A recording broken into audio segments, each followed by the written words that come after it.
Good Sunday morning to you all. This is Steve with Real Progressives, and I'm going to talk about a subject that is near and dear to my heart. I've lived it for many years and have worked with many others and have come to learn that it is one of the most misunderstood aspects of American culture, misunderstood aspects of American healthcare, and misunderstood aspects of pain and suffering throughout the entire country, actually around the world. You know, I should have probably started this out and said, hi, my name's Steve Grumbine and I am an alcoholic. And that might make some people quiver because in the rooms of Alcoholics Anonymous, part of the key aspect of that program is anonymity, both in the press and in the media, etc. But I'm not here to talk to you as a member of Alcoholics Anonymous. I'm here to talk to you as a member of the human race, a member of Real Progressives, and a person looking to change the world beyond the recovery rooms. So one of the key aspects of understanding this is to know that many never seek treatment because of the stigma that goes with it, because of the after effects, the downstream impacts of saying, hey folks, I've got a problem. And when people are afraid to say they have a problem, what you have is a perpetual cycle of lies. You have a perpetual cycle of covering up and hiding and getting more shame and more shame and more shame and more shame and more shame until eventually it erupts and it becomes a something. What I found most interesting is the vast majority of alcoholics and drug addicts in the world are actually brilliant people. They're incredibly intelligent people, maybe the most intelligent people. If you go back and you think about movies like A Beautiful Mind, these people have things going through their head that you and I could never dream of. And they're not crazy stuff. We're talking about genius. And they can't shut it down. So you have dual diagnosis individuals who have bipolar disorder who gets maligned in public. Oh, I don't want that guy. He's bipolar. You know, that stigma, that approach, that nasty idiocy is what causes people to commit suicide. It's what causes bullies in high school, because guess what? Remember back in the beginning when I said everybody starts hiding and hiding and hiding and hiding and hiding? Well, all the parents that were too cool to go get help, that were too cool to go to friggin' therapy, that didn't want to get therapy, or were a freaking victim of our piss poor medical treatment in this country. The lack of mental health in this country is appalling. And we want to go ahead and start banning guns. Now, don't get me wrong. I don't own a gun, never have owned a gun, will never own a gun, probably. But there are real substantive issues. As someone who has been in the rooms of Alcoholics Anonymous, who has been in recovery, who has gone to a outpatient facility, who's gone to an inpatient facility, who has struggled mightily with demons that have gone on for years, from being bullied, from being that straight A kid who didn't have, you know, the cool haircut, who didn't have the really nice clothes, who was in the outside of the center of the circle, always looking in, who was punched in the locker room, who was taunted and teased. That guy who had all that stuff going on in his head. Oh, you're a fag. Oh, you're a this. Oh, you're a loser. Oh, look at this dipshit. Look at this fool. Look at this faggot. Look at this weirdo. Oh, what are you going to do, your homework? What are you going to go run home and tell mommy? What are you going to do, little faggot? What are you going to do, little queenie? Oh, look, he's a geek. Look, he's writing another... Oh, what book are you reading now, little nerd? Oh, look at the nerd. Look at the nerd. And all of a sudden, the nerds go into their shell and they want to commit suicide.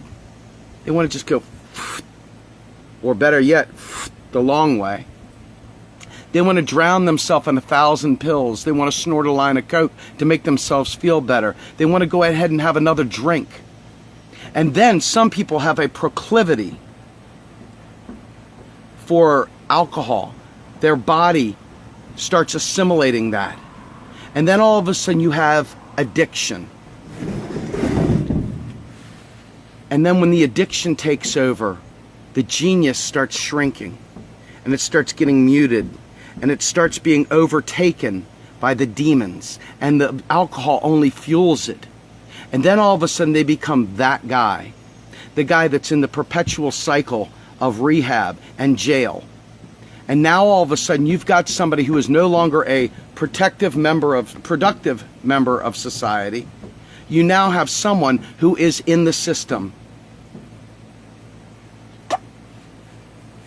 Anyway, so after all that, now what are we going to do? We're going to continue to talk about how, we got to get the drugs off the streets. We got to get the drug addicts and lock them up. We got to lock up the drunks. We got to be harsher. We got to have more penalties. But more penalties are not what we need. First of all, we need to get rid of the stigma so people aren't afraid to go get treatment. So they aren't afraid to get help. Then we need to have hardcore intervention for bullying. We need to have hardcore intervention for bullying. Because those bullies, many of them, are the same people that are getting shrunk down. Instead of getting shrunk down and diminishing, they are in turn externalizing their fears. Fear, false evidence appearing real. They're taking their fears and turning it outward into anger. They don't want to be seen as weak. So now all of a sudden you've got a schoolhouse bully wreaking havoc in everyone's lives. And then you want to suspend them. And then you want to send them home back to the war zone that created the bully to begin with.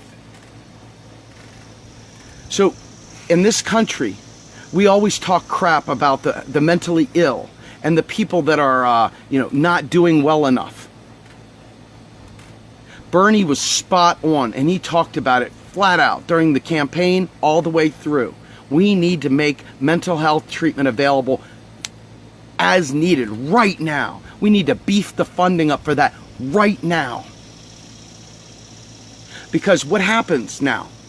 You still have to take care of yourself. You still have to go get a job. You still have to do all these things. And you've got these people calling you an idiot. You got them calling you a loser. You got them looking at your resume and say, well, what's this arrest? Oh, wait a minute, hold on. Have you ever taken any drugs before? Have you ever smoked drugs? Have you ever snorted cocaine? Have you ever this? Have you ever that? Have you ever popped acid? Have you ever shot up smack? Who cares? We need to get them help. And you know what? Not every person that's ever used drugs is a drug addict. Some people just do it because they enjoy it. Everybody that drinks a beer is not an alcoholic. Everybody who has an angry day is not crazy. And so we got to stop with the shortcuts. We got to stop with the quick little lines, the innuendos, the jokes about people being nuts. We got to stop that because people are dying from this. These people that are out there shooting people, they're desperate. They don't see a future.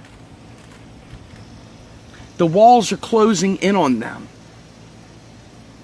But yet people who are still steeped in that friggin' Calvinism, that nonsense that says that you deserve it, that there is no such thing as mental illness, that it's all a sin condition.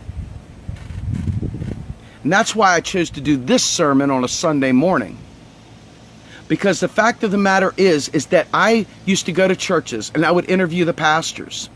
And I would say, tell me what you think about addiction, sir. Tell me what you think about mental illness. Tell me what you think about these things. And to a fault, they would all say, well, it's a sign of sin, son. They always thought you could pray the sin away, that you could pray the chemical imbalance away, that you could pray the wiring away. And think about those kids, those poor kids that go to school that can't sit still.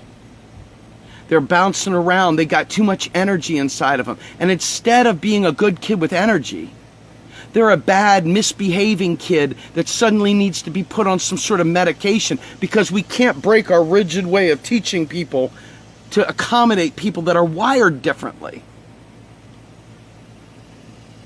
I mean, we have tried to box people in for so long and eliminate their creativity and and shove them into this friggin' square hole. We have tried so hard to take these round pegs and shove them into square holes where they don't belong. And no one's getting better for it. No one is getting better. We're not solving problems. We're putting Band-Aids on them. And I'm telling you right now, I have had the opportunity, personally, to meet so many people that are struggling. And because I'm not one of those people that's afraid to talk about it, they feel like they can open up to me. And I'm grateful for that. And I take an opportunity to share my experience, strength, and hope with them, in hopes to debunk some of the myths. You know, my goal is to make sure that people have a safe place that they can come, and I can point them in directions where they can get the help they need. I'm not a doctor. I'm just a guy who's lived it, who's been around it, who's talked to people, who's been in Al-Anon, who's been Nar-Anon, who's been around people that do bad things, who need help, but will probably never get the right help because our society is too busy trying to make it punishable. They're trying to hurt, to get exacting, that payback, instead of trying to solve the problem. It feels real good to get vengeance until you got to sleep with the knowledge. We have got to get to a point where we're healing people, not punishing them. We've got to get to the point where we stop trying to make everything illegal that we don't understand. And we've got to stop creating new scapegoats and new diversionary tactics from addressing the core problem. When people don't have enough money, when they're hurting,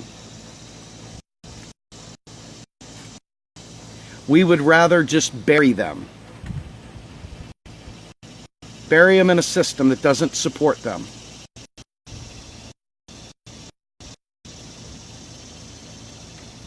It's up to us to change that paradigm. It's up to each one of us to make this world a place where everybody can get the help they need. You don't beat up the person with leukemia. You don't beat up the person that has, some sort of other disease, I don't know, multiple sclerosis. But yet you do beat up the person that's an addict. You do beat up the person who is just trying their best and there's no help around. And you could say, well, I tried to help them. I tried to tell them what to do. That's not help. We need to just first break the stigma. And all of us come to realize we're dealing with a mental health issue, a disease, not just bad behavior. Not just for the sake of bad behavior. And then we need to take steps to take the employment aspect of it out so that people can get the help they need without worrying about their fucking jobs. And then we need to realize that it's a family disease, that families need help too, that they have been smeared in the mud from the disease as well, and they need support. It's not just bad person over there and woe is all the family. It's a family disease. And until we break the strongholds that everybody believes this stuff is just bad behavior, you're going to continue seeing these mass killings. You're going to continue to see an awful lot of violence that you could have otherwise not seen. And for those of you who think you can shame addiction away or make it illegal and keep it away, you are the problem. If there's any one problem out there, it's you that's causing that. If you're the one doing that, you have a lot of blood on your hands. You need to stop judging people and start accepting that this is a mental health issue and that they need help, not scorn. So as we go forward in our progressive movement and we start talking about the things that need to happen in this country to really take away violence and to really help people, aside from the income inequality that breeds a lot of this, we have absolutely got to focus on mental health and get that front and center so that nobody can say, oh no, here they go again. They're going to talk about mental health and not talking about taking guns. Hey, look, I am not a gun guy. I just happen to know the truth about addiction. And I'm sick and tired of seeing people out there mock people that have mental illness or mock people that are addicts. It's a big deal, folks. It's a really big deal. And if you want to make progress, you're going to get this one right. This is Steve with Real Progressives, hoping you open your mind to a new problem.